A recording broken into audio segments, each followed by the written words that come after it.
प्यारे बच्चों, आपका बहुत बहुत स्वागत है हमारे YouTube चैनल पर। हम आपके लिए आज लाए हैं 17 फरवरी 2026 को जो आपका सोशल साइंस यानी कि सामाजिक का जो पेपर होने वाला है उसका बहुत ही इम्पोर्टेंट पेपर लाए हैं। और इसमें से 100 से 90 टू 100% क्वेश्चन आपके मिलेंगे। बहुत ही मेहनत के साथ में हमने आपके ये most important very most important ये क्वेश्चंस का जो कलेक्शन लाए हैं उसको ज़रूर देखिए और आंसर भी लाए हैं। आपको कुछ नहीं करना, इसमें से तैयारी कीजिए, आप इसमें से ध्यान से देखिए और आपके ये पेपर ज़रूर से ज़रूर मिलेगा। देखो, पहला क्वेश्चन है इसमें यूरोप में राष्ट्रवाद का उदय। और इसमें जो पहला लेसन है आपका यूरोप में राष्ट्रवाद का उदय, उसमें है फ्रांसीसी क्रांति कब हुई थी। तो बच्चों, सबसे पहले हुई थी फ्रांसीसी क्रांति 1789 के अंदर। अगला क्वेश्चन है, देख लेते हैं, जर्मनी के एकीकरण में भूमिका किसकी थी। तो जर्मनी के एकीकरण में भूमिका किसकी थी बच्चों? बिस्मार्क की। ठीक है। इटली के एकीकरण से जुड़े नेता कौन थे? तो बच्चों वो थे काउर, यानी कि ए क्वेश्चन इसका ठीक हो जाएगा। नेक्स्ट क्वेश्चन है, नेक्स्ट सेकंड लेसन है ये बच्चों ऑब्जेक्टिव टाइप यानी कि अवसद वाले क्वेश्चन चल रहे हैं। so उसके बाद आएगा आपका जो लघुत्रात्मक अति लघुत्रात्मक। ठीक है। उसके बाद में निबंधात्मक ये क्वेश्चन आ जाएंगे। तो देखो, भारत में राष्ट्रवाद का उदय, इसमें देखो जलियांवाला बाग हत्याकांड कब हुआ था। तो बच्चों 13 अप्रैल सन 1919 में जलियांवाला बाग हत्याकांड हुआ था। नेक्स्ट क्वेश्चन है, नमक सत्याग्रह किस वर्ष हुआ था। तो बच्चों ये हुआ था 1930 में। अगला है, असहयोग आंदोलन किसने शुरू किया था। ये किया था बच्चों गांधी जी ने, महात्मा गांधी जी ने। अगला है औद्योगिकरण का युग। औद्योगिक क्रांति सबसे पहले कहाँ हुई थी। तो बच्चों सबसे पहले कहाँ हुई थी? इंग्लैंड में औद्योगिक क्रांति हुई थी। फैक्ट्री प्रणाली का संबंध किससे है। तो फैक्ट्री प्रणाली का संबंध है बच्चों मशीन उत्पादन से। नेक्स्ट है मुद्रण संस्कृति, जो चौथा लेसन है आपके, मुद्रण कला का आविष्कार किसने किया था। तो बच्चों इसमें किया था गुटेनबर्ग ने।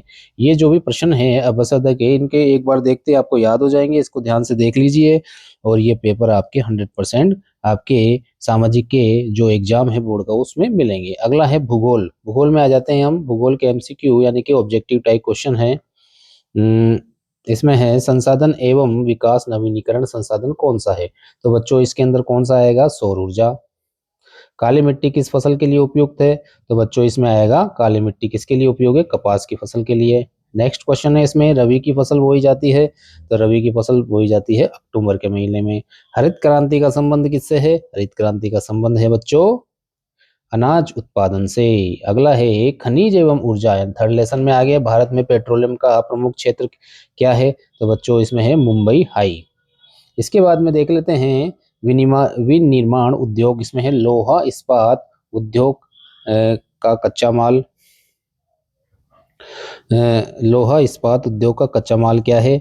तो बच्चों इसमें देख लेते हैं हम कच्चा माल, सॉरी थोड़ा सा, तो इसमें कच्चा माल क्या है? इसमें है कोयला और लौह अयस्क।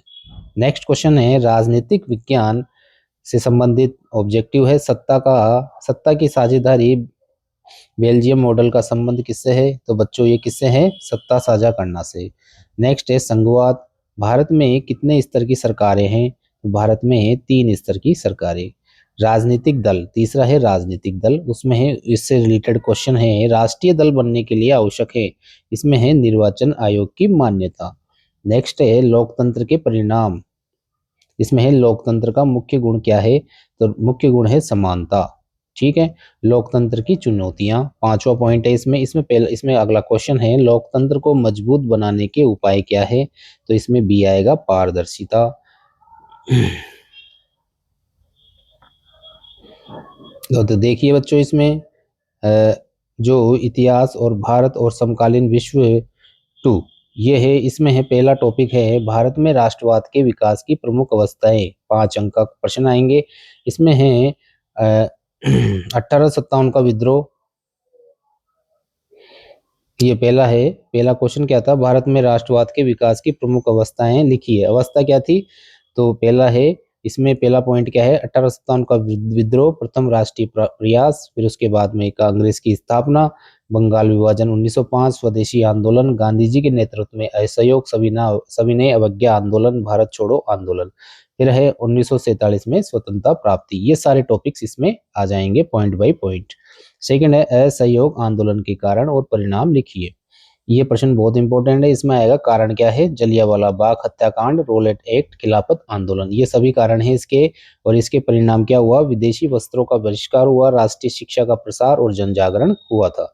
इसके बाद में है यूरोप में राष्ट्रवाद उदय के 3 कारण। तो पहला है इसमें फ्रांसीसी क्रांति, नेपोलियन के सुधार, उसके बाद में सांस्कृतिक एकता और भाषा का विकास। अगला पॉइंट है इसमें अगला क्वेश्चन है इसमें औद्योगिकरण के सामाजिक प्रभाव लिखिए। तो बच्चों इसमें इंपॉर्टेंट क्वेश्चन है, इसमें उत्तर लिखेंगे हम, इसको ध्यान से देखिए आप। श्रमिक वर्ग का उदय, नगरीकरण और वर्ग संघर्ष। नेक्स्ट क्वेश्चन है इसमें मुद्रण संस्कृति ने भारतीय समाज को कैसे प्रभावित किया, 5 अंक का प्रश्न आएगा।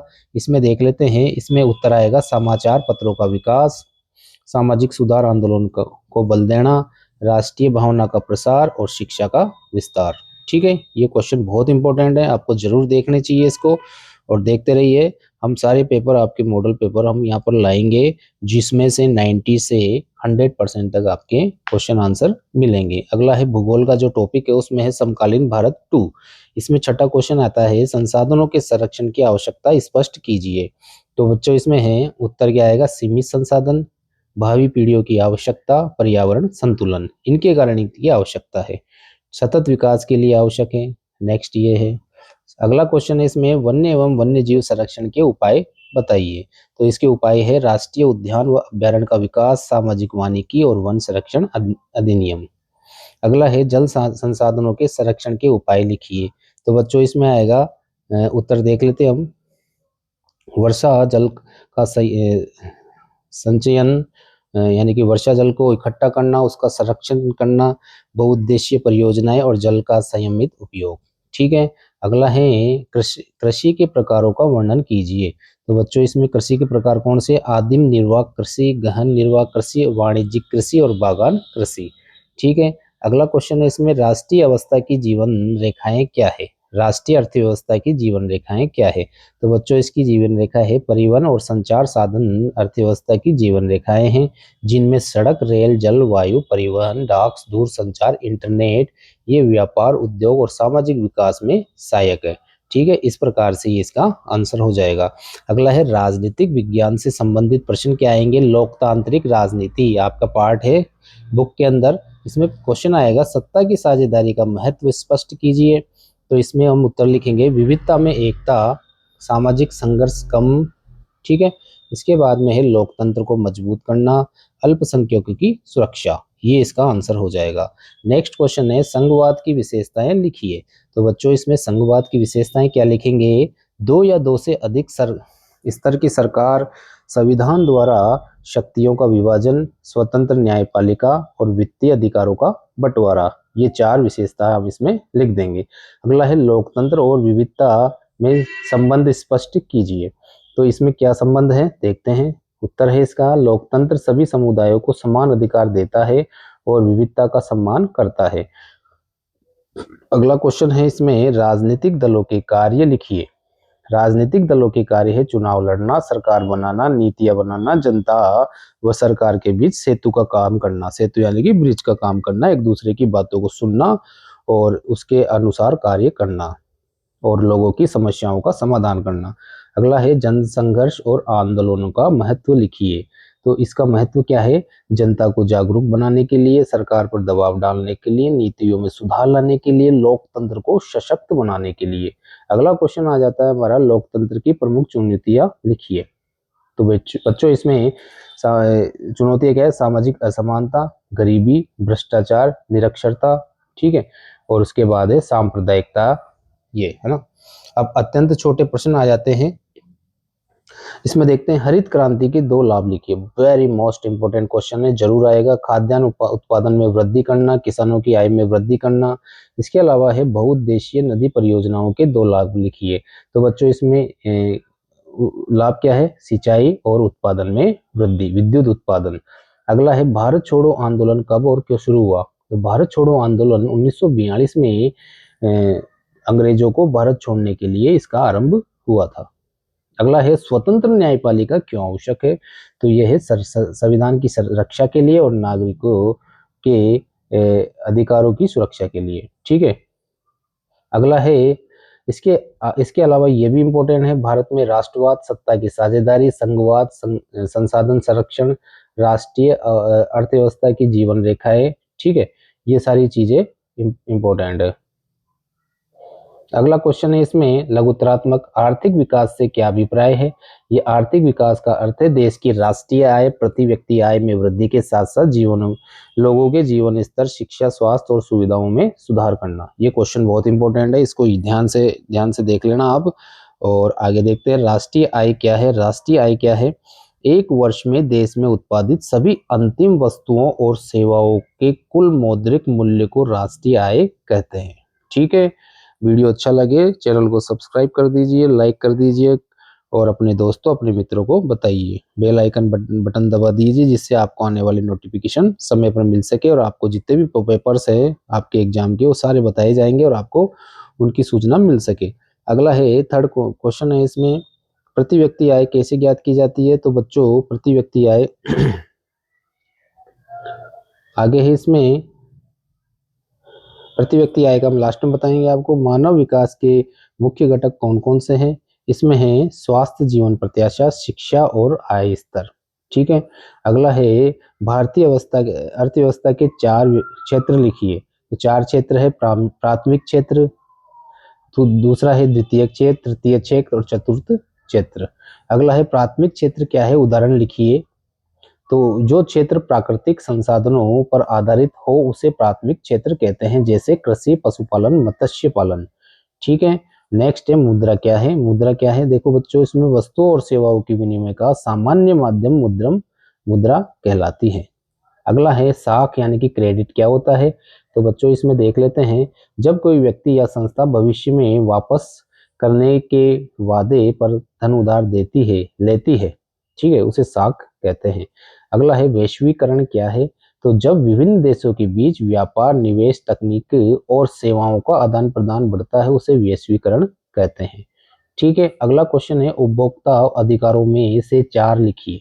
तो बच्चों इसमें उपभोक्ता का अधिकार है सुरक्षा का अधिकार, सूचना पाने का अधिकार, चुनने का अधिकार, सुनवाई का अधिकार। ये 4 अधिकार है। निबंधात्मक प्रश्न देख लेते हैं। देखो बच्चों, इसमें है आर्थिक विकास को मापने के विभिन्न मापदंडों का वर्णन कीजिए। तो बच्चों कैसे करेंगे हम, आर्थिक विकास को मापने के प्रमुख मापदंड क्या क्या है। राष्ट्रीय आय, देश की कुल आय। ठीक है, अगला है प्रति व्यक्ति आय, औसत आय का स्तर बताती है। मानव विकास सूचकांक SDI स्वास्थ्य, शिक्षा और आय पर आधारित। ठीक है, नेक्स्ट इसमें जीवन स्तर। जीवन स्तर में आएगा रोजगार, बिजली, पानी, आवास आदि सुविधाएं। अगला है केवल आय वृद्धि पर्याप्त नहीं है, मानव विकास भी आवश्यक है। अगला है भारतीय अर्थव्यवस्था के क्षेत्रों का वर्णन कीजिए। अब तो क्षेत्र कौन कौन से हैं, प्राथमिक क्षेत्र में आ जाते हैं कृषि, खनन आदि। ये जरूर देख लेना इसको ध्यान से और वीडियो को स्किप बिल्कुल भी नहीं करना। ये बहुत इंपॉर्टेंट क्वेश्चंस हम बहुत मेहनत से आपके लिए लाए हैं और आपको ये आपके एग्जाम में जरूर मिलेंगे आपको ये क्वेश्चन देखने को, और आपको ये आंसर भी आप ध्यान से देखिए, याद कीजिए इसको और जरूर आपके ये क्वेश्चन मिलेंगे। द्वितीय क्षेत्र में आता है उद्योग, निर्माण कार्य। तृतीय क्षेत्र में आते हैं बैंकिंग, परिवहन, शिक्षा, चिकित्सा। चतुर्थ क्षेत्र में आता है सूचना प्रौद्योगिकी, अनुसंधान, ज्ञान और आधारित सेवाएं। ठीक है, इसके बाद में है वर्तमान में भारत में तृतीय क्षेत्र का योगदान सबसे अधिक है। ये क्वेश्चन बहुत इंपॉर्टेंट है, मोस्ट इंपॉर्टेंट है ये जरूर। इसका सबसे ज्यादा योगदान किसका है, तृतीय क्षेत्र का। तृतीय क्षेत्र कौन सा है, बैंकिंग, परिवहन, शिक्षा और चिकित्सा। अगला है मुद्रा के कार्यों का वर्णन कीजिए। तो बच्चों इसमें मुद्रा के कार्य है, मुद्रा के प्रमुख कार्य है विनिमय का माध्यम, मूल्य मापने का साधन, मूल्य संचय का साधन, स्थगित भुगतानों का मानक। मुद्रा ने वस्तु विनिमय प्रणाली की कठिनाइयों को समाप्त कर दिया है। ठीक है, अगला है वैश्वीकरण का भारतीय अर्थव्यवस्था पर प्रभाव स्पष्ट कीजिए। तो इसका प्रभाव क्या है, सकारात्मक प्रभाव क्या है, विदेश निवेश में वृद्धि हुई है, तकनीकी विकास हुआ है, रोजगार के अवसर बढ़े हैं। नकारात्मक प्रभाव क्या है इसके, छोटे उद्योगों पर दबाव पड़ता है, असमानता में वृद्धि हुई है, विदेश कंपनियों का वर्चस्व बढ़ा है। ठीक है, अगला है उपभोक्ता अधिकारों की आवश्यकता क्यों है, समझाइए। तो इसमें उपभोक्ताओं को कई बार मिलावटी, घटिया या अधिक कीमती वाली वस्तुएं मिलती है। अगला है इसलिए उपभोक्ता अधिकार आवश्यक है ताकि शोषण से रोका जा सके। अगला है उचित मूल्य मिले, उपभोक्ता को उचित मूल्य मिले, शिकायत का समाधान हो। भारत में उपभोक्ता संरक्षण अधिनियम उपभोक्ता की रक्षा करता है। ठीक है, इस प्रकार से ये क्वेश्चन दिए गए हैं। तो बच्चों इस प्रकार से इसमें ये क्वेश्चन जो मैंने बताए हैं, इसके अलावा मानचित्र के भी क्वेश्चन आएंगे जो आपके लिए बहुत इंपॉर्टेंट है। मानचित्र में राजनीतिक मानचित्र और इसके अलावा राजस्थान का जो मानचित्र है उसको भी आप ध्यान से देखें, क्योंकि राजस्थान में 33 के जगह 41 जिले हो चुके हैं। उन जिलों को भी आप जरूर से देखें, जो नए जिले बने हैं उनको आप देख सकते हैं और मानचित्र बनना सीखे, नए जिलों को देखें कौन से जिले नए बने हैं और उसमें उनका कौन कौन सी जगह वो स्थापित है, वो आपको जरूर देखने हैं। तो बच्चों इस प्रकार से मैंने ये जो मोस्ट इंपॉर्टेंट क्वेश्चन है जो आपके एग्जाम में आपको देखने को मिलेंगे, जरूर आएंगे, इसको जरूर देखें, अपने दोस्तों अपने मित्रों को बताइए और हमारे चैनल को जरूर सब्सक्राइब कीजिए। और जैसे आपको नेक्स्ट जो क्वेश्चंस है, नेक्स्ट जो पेपर है, जितने भी हो गए सामाजिक, गणित, विज्ञान, संस्कृत, सभी के जो आपके मोस्ट इंपॉर्टेंट क्वेश्चंस है जो आपके एग्जाम में आएंगे, उसको आप आसानी से देख सके और याद कर सके और आपका पेपर बहुत अच्छा हो। हमारा मेन उद्देश्य यही कि आपका पेपर बहुत अच्छा हो, आपके अच्छे नंबर आए बोर्ड के एग्जाम में और आप अच्छे नंबरों से प्राप्त पास हो। हमारा मेन उद्देश्य यही है। इसलिए वीडियो देखने के लिए आपका बहुत बहुत धन्यवाद। जय हिंद, जय भारत। मिलते हैं नेक्स्ट वीडियो में।